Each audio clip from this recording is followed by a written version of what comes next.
સુખદેવજીએ સાંભળ્યું ભગવાન આટલો બધો દયાળુ છે, તો મારે એ ભગવાનની સેવા કરવી છે. વ્યાસે શિષ્યોને જઈને પૂછ્યું, અરે તમને આ બધું કોણ શીખવાડે છે? અમારા ગુરુજી છે વ્યાસજી. અરે વ્યાસ, એ તો મારા પિતા છે, તો આને શીખવાનો અધિકાર પહેલો મારો છે. સુખદેવજી મહારાજ સમાધિને છોડી દીધી, જંગલને છોડી દીધું અને ફરી પાછા શ્રીમદ ભાગવતનું જ્ઞાન પ્રાપ્ત કરવા માટે સુખદેવજી પાછા પધાર્યા. દૂર ગયેલાને નજીક લાવનાર તે શ્રીમદ ભાગવત.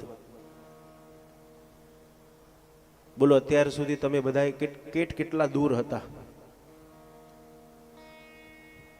દીપાબેન તમને ફોન કરતા હશે તો એમ કહેતા હશે કે આ બાજુ આવો, વલસાડમાં ભૂલા પડો.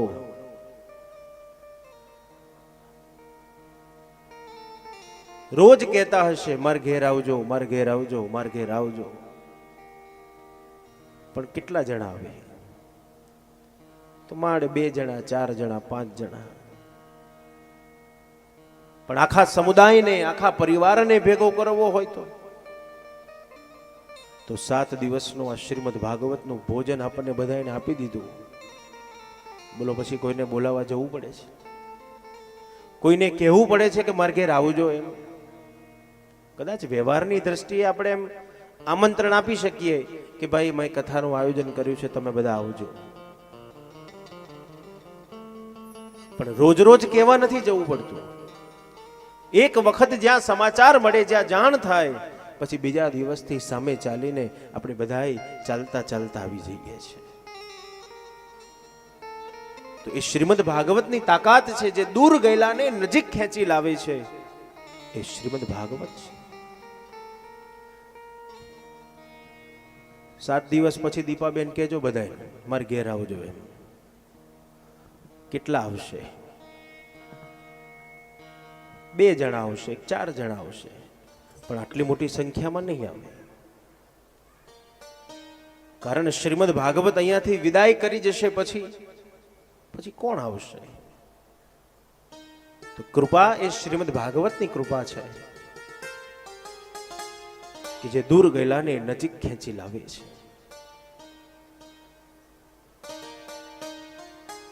નારદે કહ્યું, મહારાજ કહો મને કથા. શ્રીમદ ભાગવતના પ્રથમ સ્કંદમાં મહાભારતની જે કથા છે,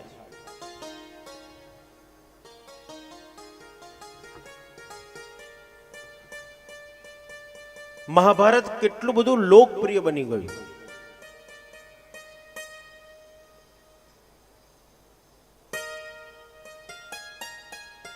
પહેલાના સમયને યાદ કરો, આજથી 15-20 વર્ષ પહેલા,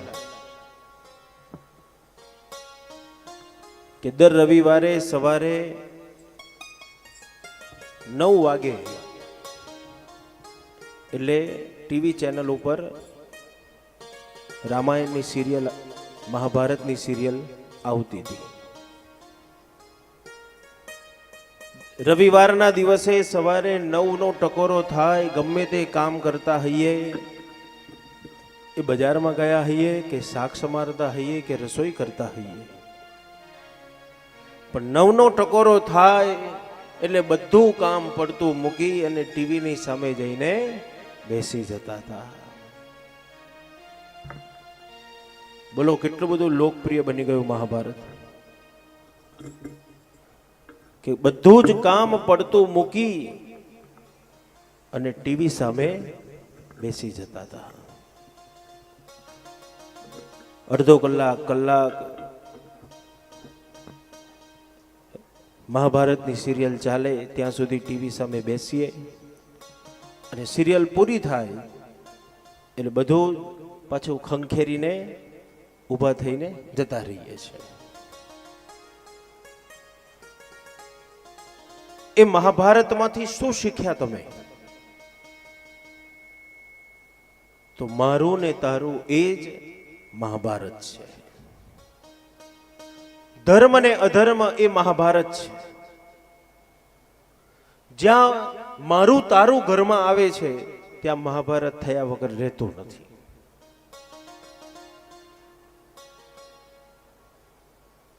જ્યાં વિભાજન કરીએ છીએ, મહાભારતના યુદ્ધમાં ધૃતરાષ્ટ્રે જે વિભાજન કર્યું, ધર્મ ક્ષેત્રે કુરુક્ષેત્રે સમવેતા યુયોત્સવ મામકા પાંડવાક્ષયમાં,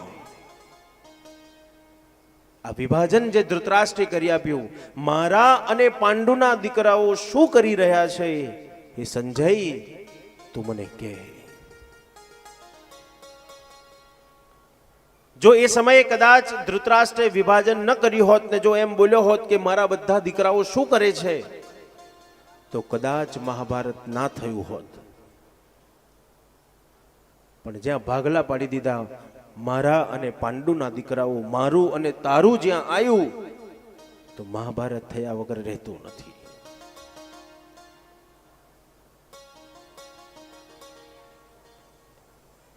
કેટલું લોકપ્રિય મહાભારત છે. મહાભારતના એક એક પાત્રને સમજવા જેવા છે. એ પછી કર્ણ હોય, દ્રૌપદી હોય, અર્જુન હોય કે યુધિષ્ઠિર હોય, એક એક પાત્રોની પોતાની આગવી ભૂમિકા છે.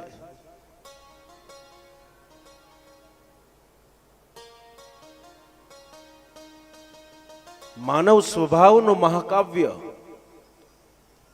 એ મહાભારત.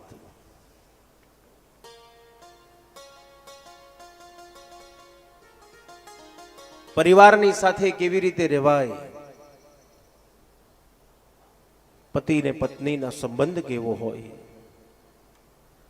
વડીલોની અમાન્યતા કેટલી હોય,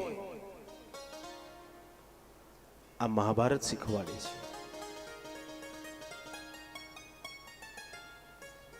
આ શાસ્ત્રોને પોતાના ઘરે વસાવવાની જરૂર છે.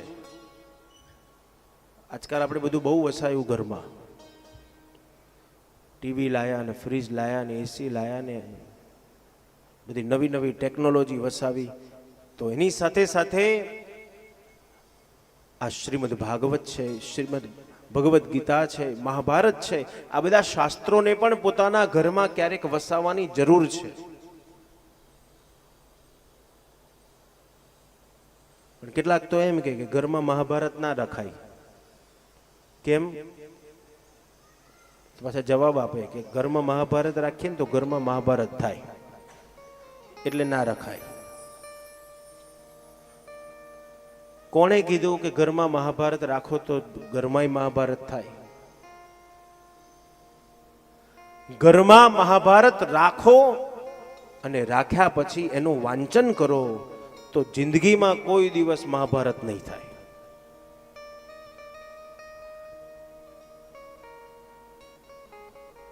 આ શાસ્ત્રોની આવશ્યકતા છે.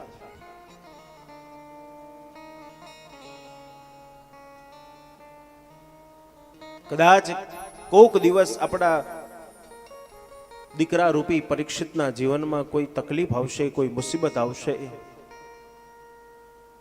અને એ મુસીબતમાં આપણો દીકરો કદાચ ઘરના ખૂણા ફેંકતો હશે, કંઈક મળે, કંઈક મળે, કંઈક મળે, અને જો આવા શાસ્ત્રો મળશે, એ શાસ્ત્રને મળ્યા પછી એને ખોલશે, એને વાંચશે, તો વાંચ્યા પછી એને ખબર પડશે, એના પ્રશ્નનો એને જવાબ પણ મળશે અને એના પ્રશ્નનું એને કારણ પણ મળશે. તેથી આ શાસ્ત્રો વસાવો.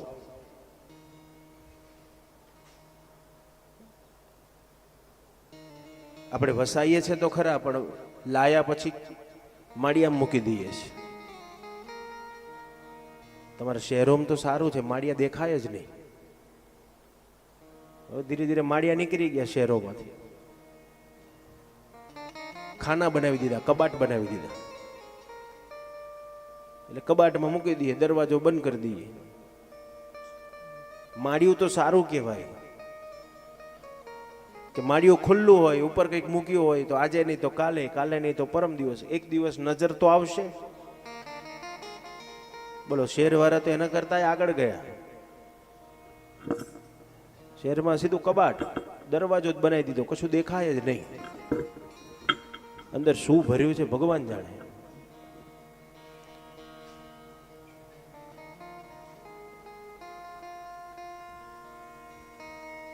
આદર્શ કથા એ મહાભારત છે. ભાઈ ભાઈનો પ્રેમ, મિત્ર મિત્રનો પ્રેમ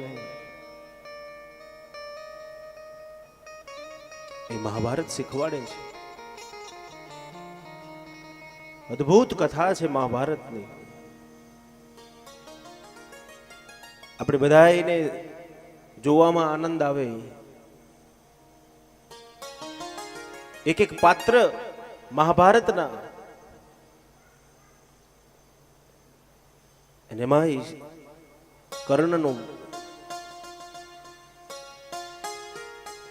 કર્ણનું જે પાત્ર છે પાંડવ, પણ માંથી દૂર ગયેલો છે.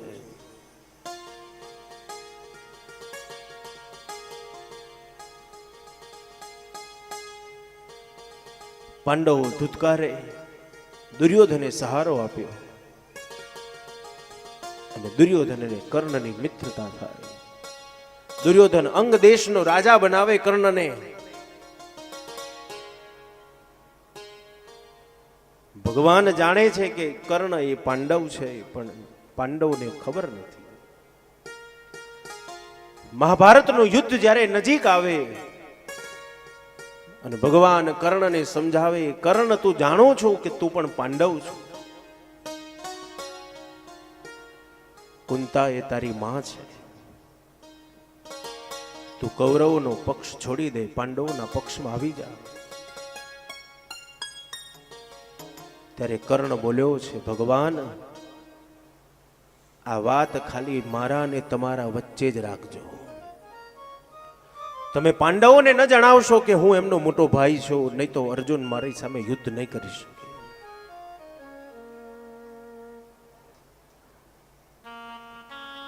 માધવ, તમે કહો છો કૌરવનો પક્ષ છોડી દે, પણ જ્યારે મને જરૂર હતી ને ત્યારે મારો મિત્ર દુર્યોધન મારી સાથે આવીને ઊભો હતો. માધવ, હું એ મિત્રતાને કેવી રીતે તોડી શકું? મારાથી કૌરવનો પક્ષ નહીં છોડાય. કેવી મિત્રતા હશે કર્ણની, કે જાણે છે પાંડવો મારા ભાઈ છે, છતાંય એક મિત્રતાને બચાવવા માટે, એક મિત્રતા ઉપરથી કોઈનો વિશ્વાસ ન તૂટે એ માટે કર્ણએ દુર્યોધનને સાથ આપ્યો.